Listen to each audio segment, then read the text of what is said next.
Ó, pergunta aqui do Moto Casal, Evandro e Jaime. O problema de quem é 100% leigo em placas é saber onde pôr os pontos do multímetro e em qual escala para medir. Ó, é normal, se você não conhece, obviamente você não vai saber como fazer isso. Porém, com a metodologia certa, com o passo a passo correto, você consegue ter clareza de onde medir e como medir de maneira segura, tá? E lembra sempre, confusão é o primeiro passo para o entendimento.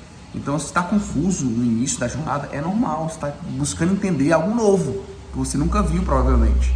E essa jornada é natural de quem está iniciando qualquer coisa nova que você está aprendendo. Tá? Então, é perfeitamente comum isso acontecer, porém, com a metodologia certa, você vai conseguir ter cada vez mais clareza dos testes que você deve e pode fazer.